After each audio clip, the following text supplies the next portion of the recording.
Here's a provocative question. Could the nice guy next door be someone else's nightmare?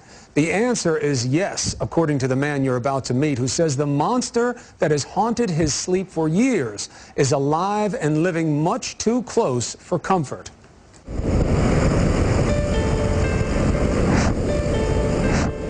53-year-old Baashe Yuusuf lives a quiet life outside Atlanta. He works as a computer technician, spends time with his friends, and enjoys the freedom of the open road. There is no country in the world like this country. No way. But sometimes late at night, Baashe wakes up and thinks he's somewhere else. I wake up and I sweat almost all night sometimes. Why? Because I'm scared. His nightmares bring him back to his native country, Somalia. It's the 1980s, before the pirates, before Black Hawk Down. A military dictatorship is waging an ugly civil war. And Baashe is one of the countless victims. Tens of thousands of civilians were killed. Thousands and thousands of civilians were being held in prison without any meaningful trial or access to justice.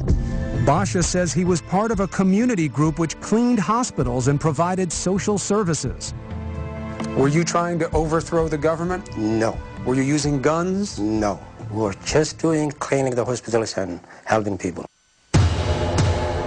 Then one day, Baashe says security forces under the command of this man, General Mohammed Samatar, the Minister of Defense, arrested him and subjected him to repeated torture.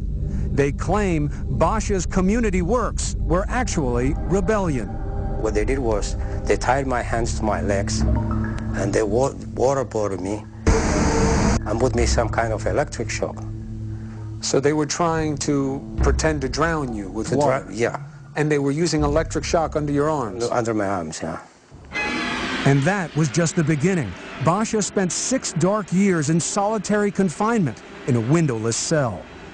The worst torture that a person can take is isolation. So the electric shock and the drowning, that was easier to deal with than being put in prison in solitary? That was much, much easier comparatively.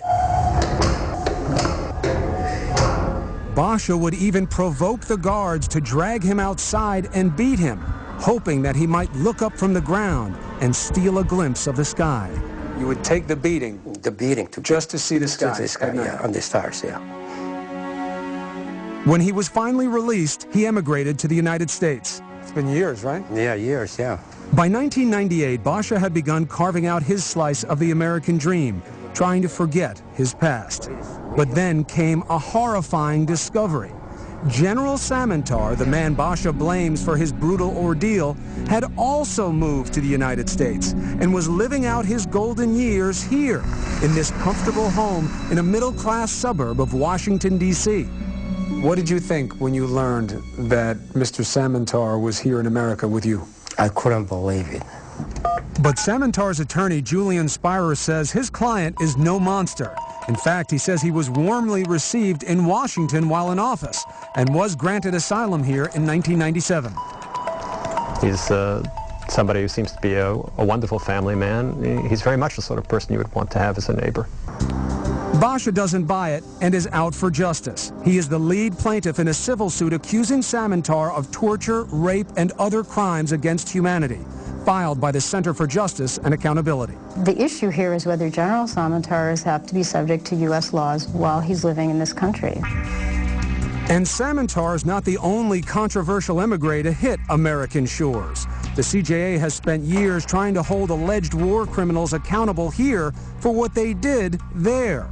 Among them, a Serb prison guard who turned up in Georgia, an ex-colonel from El Salvador who'd moved to Tennessee, and a former Haitian colonel who was discovered only after he'd won the Florida lottery.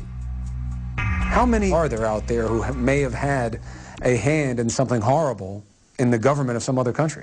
The best estimate I've seen is that there's about 1,000 in this country. 1,000 in the United States?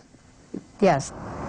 General Samatar was out getting medical treatment when we came to his house, but his family stands by him. Oh, he's a good guy, mild-mannered. You know, he's very sickly right now because he's on the dialysis, but Others in the neighborhood were less supportive. It worries me because he lives right up there. If the guy's living there and he did those things, you know, definitely he shouldn't just be living free here in the United States. But these cases aren't simple. Samatar's legal team is going all the way to the Supreme Court, trying to dismiss the suit against him. Now, is it the position of your client that those atrocities did not happen? Oh, I don't think that it is. It's that he had no responsibility for them. Spirer says there's no evidence tying the general to any abuses, other than unsubstantiated allegations. There hasn't been any proof yet. At this point, these are strictly allegations. It seems unlikely that someone could be at the head of a government when such difficult things were going on over such an extended period and have clean hands. How could he not be responsible? Well, if you mean by clean hands, did he know that these were going on? I expect he did know they were going on. If the question is, could he do anything about them, there was probably a very limited amount that he could do. An excuse or a defense? An explanation. But under U.S. law, even if Samatar was directly responsible, he still may get away with it. Why?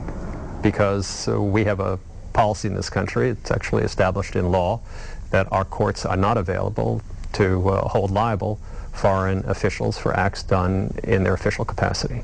Why should torture and human rights violations and atrocities be considered official action? Because, in fact, these are sometimes the corollaries of legitimate government actions. But for Baashe, this is about simple justice, getting a day in court to confront a man he believes victimized so many. So many people died in the hands of this man. What do you want? I just want justice, that's all. Baashe's case will be in front of the U.S. Supreme Court early next month. Now, despite his moving experiences and those of other alleged victims, the odds are against them. We'll be right back.